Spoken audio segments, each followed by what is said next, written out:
കൊല്ലം കഴിയും തോറും ആറ്റുകാൽ പൊങ്കാലയ്ക്ക് എത്തുന്നവരുടെ എണ്ണം കൂടുകയാണെന്ന് ശശി തരൂർ MP. എവിടെയും ഭക്തി നിർഭര കാഴ്ചകളാണെന്നും തരൂർ പറഞ്ഞു. കൂടിക്കൊണ്ടിരിക്കുകയാണ്. ഇപ്പോൾ ഗിന്നസ് ബുക്കാരെ ആദ്യം വിളിക്കണം തോന്നുന്നു. അവർ എഴുതിയ റെക്കോർഡ് അതൊക്കെ നമ്മൾ പണ്ടേ പൊളിപ്പിച്ച് കഴിഞ്ഞു. ഇനി അവർ ആദ്യം വരട്ടെ എണ്ണം നോക്കാൻ. എനിക്ക് തോന്നുന്നു അതെ, എന്തായാലും ഇതിൻ്റെ ഇപ്പോൾ ഈ സാമൂഹ്യ മാധ്യമ വഴിക്കും ഇതൊക്കെ നല്ലോണം പ്രസിദ്ധമായിട്ടുണ്ട്. അപ്പോൾ കുറച്ചും കൂടി ദൂരത്തുനിന്ന് ആൾക്കാർ വരും എന്നാണ് ഞാൻ മനസ്സിലാക്കുന്നത്. പൊങ്കാല വിശേഷങ്ങളുമായി ഇപ്പോൾ ബിനോയ് ചേരുന്നുണ്ട്. ബിനോയ്, തീർച്ചയായും ഇപ്പോൾ ശശി തരൂർ പറഞ്ഞതുപോലെ തന്നെ ഓരോ വർഷം കൂടുന്തോറും ആൾക്കാരുടെ എണ്ണവും കൂടി വരികയാണ്. കഴിഞ്ഞ വർഷത്തേക്കാൾ കൂടുതൽ ആൾക്കാർ ഈ വർഷം എത്തിയിട്ടുണ്ട്. അത് കേരളത്തിൽ നിന്നും മാത്രമല്ല, കേരളത്തിന് പുറത്തു നിന്നും ആൾക്കാർ ഇത് കേട്ടറിഞ്ഞ് വന്നിട്ടുണ്ട്. കൂടാതെ തന്നെ 42 ലക്ഷത്തോളം ആൾക്കാർ ഏകദേശം ഈ ഒരു പൊങ്കാലയുമായി ബന്ധപ്പെട്ട് ഇന്ന് തലസ്ഥാന നഗരിയിൽ എത്തിയിട്ടുണ്ടെന്നൊക്കെ കാര്യങ്ങളൊക്കെ മനസ്സിലാകുന്നുണ്ട്. എങ്ങനെയാണ് അവിടെ നിന്നും ലഭിക്കുന്ന വിവരങ്ങൾ? തീർച്ചയായും ശശി തരൂർ MP പറഞ്ഞത് തന്നെയാണ് ഒരു സത്യം. കാരണം 2 പ്രാവശ്യമാണ് ആറ്റുകാൽ പൊങ്കാല ഗിന്നസ് റെക്കോർഡിലേക്ക് കടന്നത്. ഇത്തവണയും അത് ആ പഴയ അംഗസംഖ്യ മറികടക്കും എന്ന് തന്നെയാണ് ക്ഷേത്ര ഭാരവാഹികളും അതുമായി ബന്ധപ്പെട്ട ആളുകളും ഒക്കെ പറയുന്നത്. കാരണം ഓരോ ദിവസം ചെല്ലും തോറും ആറ്റുകാൽ പൊങ്കാല സമർപ്പണത്തിനായി എത്തുന്ന ആളുകളുടെ എണ്ണം കൂടുന്നു. കാരണം പ്രത്യേക ട്രെയിനുകളുണ്ട്, പ്രത്യേക ബസ് സംവിധാനങ്ങളുണ്ട്. ഈ വരുന്നവർക്ക് എല്ലാ സംവിധാനങ്ങളും ഒരുക്കുന്നു.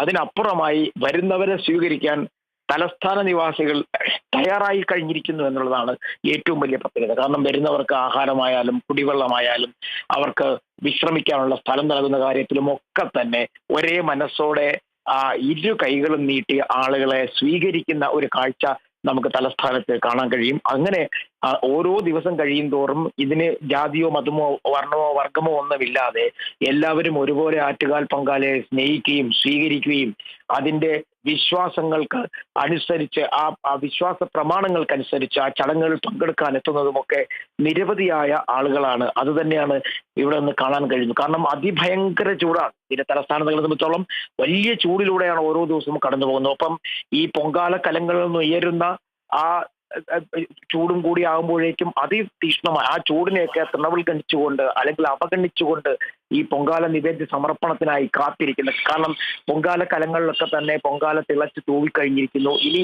ഇതിന്റെ സമർപ്പണ സമയമാണ്, അല്ലെങ്കിൽ നിവേദ്യം വയ്ക്കുന്ന ദേവിക്ക് നൽകുന്ന സമയമാണ്. അതിനുവേണ്ടിയുള്ള കാത്തിരിപ്പ് പല സ്ഥലങ്ങളിലും തുടങ്ങിക്കഴിഞ്ഞിരിക്കുന്നു. ഒപ്പം ക്ഷേത്രത്തിലേക്ക് ദർശനത്തിനായി വരുന്ന ആളുകളുടെ എണ്ണവും, കാരണം ഈ പൊങ്കാല അടുപ്പിൽ തിളച്ചു കഴിഞ്ഞ് അത് പാകമായി കഴിഞ്ഞാൽ പിന്നീട് ഒരു നോക്ക് ദേവിയെ കണ്ട് മടങ്ങണം. അതാണ് ഇവരുടെ എല്ലാം മനസ്സിലുള്ളത്.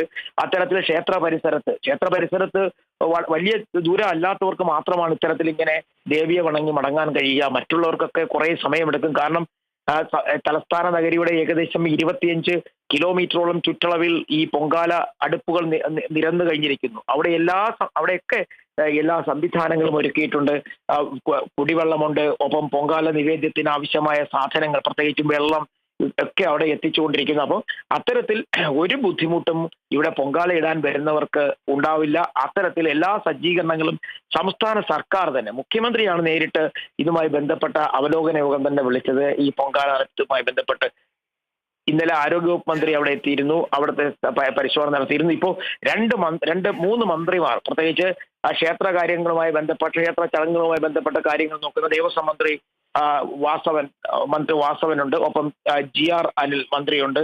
അതുകൂടാതെ അവിടുത്തെ MLA ഉണ്ട്. ഇതിനെല്ലാം ഉപരിയായ മേയർ എല്ലാ സ്ഥലങ്ങളിലും നിൽപ്പുണ്ട്. കാരണം നേരത്തെ മേയർ സൂചിപ്പിച്ചല്ലോ, ഇനി ഈ പൊങ്കാല കഴിഞ്ഞതിന് ശേഷം നഗരം പഴയ പടിയിൽ എത്തിക്കുക എന്നുള്ളത് വലിയ ജോലിയാണ്, വലിയ ശ്രമകരമായ ജോലിയാണ്. ഇതിനായി ഹരിത കർമ്മസേന അംഗങ്ങൾ, ഒപ്പം കുടുംബശ്രീ പ്രവർത്തകർ, ഇവരെല്ലാം സംഘടിപ്പിച്ചുകൊണ്ട് ഒറ്റക്കെട്ടായി 3 മണിക്ക് മുതൽ ഈ നഗരം പൂർണ്ണമായും ശുചിയാക്കി പഴയ പടിയിലെത്തിക്കും.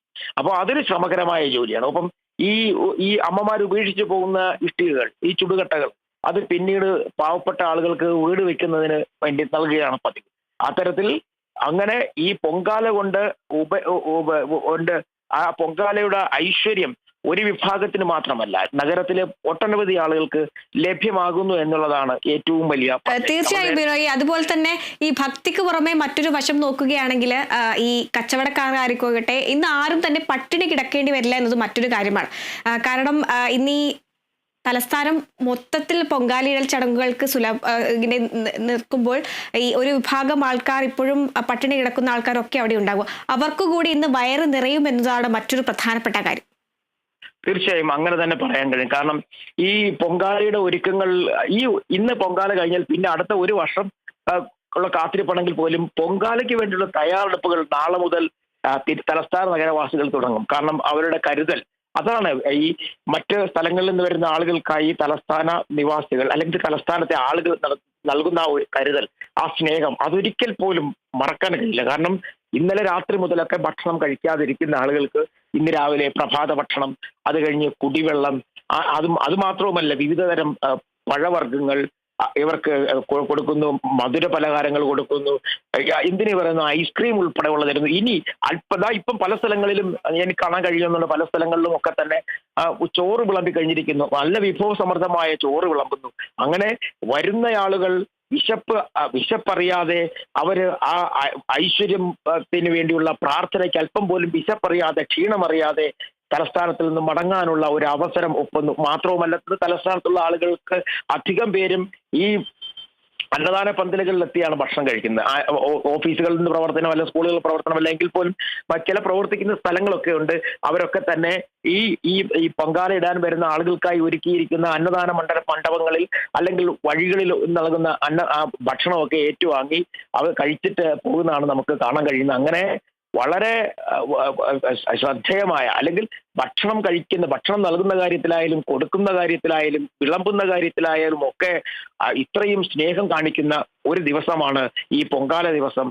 അത് അവിടെ ഈ വലിപ്പച്ചെറുപ്പമില്ല. എല്ലാ വീടുകളുടെയും നമുക്ക് കാണാം, നഗരത്തിലുള്ള ഇങ്ങനെ പോകുമ്പോൾ കാണാം വലിയ വീടുകളുടെയൊക്കെ ഗേറ്റുകളൊക്കെ തുറന്നിട്ട് ഈ അമ്മമാർ, വളരെ ദൂരെ നിന്ന് വന്ന അമ്മമാരൊക്കെ ഇങ്ങനെ പൊങ്കാലയിട്ട് ക്ഷീണിച്ച് അവരിങ്ങനെ ഇരിക്കുന്ന ഒരു കാഴ്ച കൂടി നമുക്ക് കാണാൻ കഴിയും. അങ്ങനെ ഇന്ന് തീർച്ചയായും ബിനോയ്, ഇപ്പോൾ അനന്തപുരിയിൽ നിന്ന് ഇപ്പോൾ സൂര്യഗായത്രി ചേരുന്നുണ്ട്. സൂര്യ, എങ്ങനെയാണ് അവിടെ ഭക്തരുടെ തിരക്ക്? ഇപ്പോഴും അതുപോലെ തന്നെ തുടരുകയാണോ? എങ്ങനെയാണ് പൊങ്കാല ചടങ്ങുകൾ ഏകദേശം അവസാന ഘട്ടത്തോട് അടുത്ത് കഴിഞ്ഞു? ഹരിത, പൊങ്കാലയൊക്കെ ഏകദേശം എല്ലാവരും ഇട്ട് കഴിഞ്ഞു എന്നുള്ളതാണ്. നിവേദ്യത്തിന് വേണ്ടിയുള്ള ഒരു കാത്തിരിപ്പാണ്. എല്ലാവരും പൊങ്കാല ഇട്ട് കഴിഞ്ഞ് അടുപ്പ വെച്ച് അത് പൊങ്കാല ഭദ്രമാക്കി വെച്ചതിന് ശേഷം മറ്റ് ഉത്സവ കാഴ്ചകളൊക്കെ കാണാനായിട്ട് പലരും ഇറങ്ങിയിട്ടുണ്ട്, പുറത്തേക്കൊക്കെ പോയിട്ടുണ്ട്. ക്ഷേത്ര പരിസരത്തൊക്കെ എന്തൊക്കെയാണ് ഉത്സവവുമായി ബന്ധപ്പെട്ടുള്ള കാഴ്ചകൾ, ആരൊക്കെയാണ് വന്നിട്ടുള്ളത്? ഈ പലരും തങ്ങളുടെ അടുത്ത ബന്ധുക്കളെയൊക്കെ തന്നെ പല സ്ഥലങ്ങളിൽ വെച്ച് ഇത്തരത്തിൽ പോകുന്ന സമയത്ത്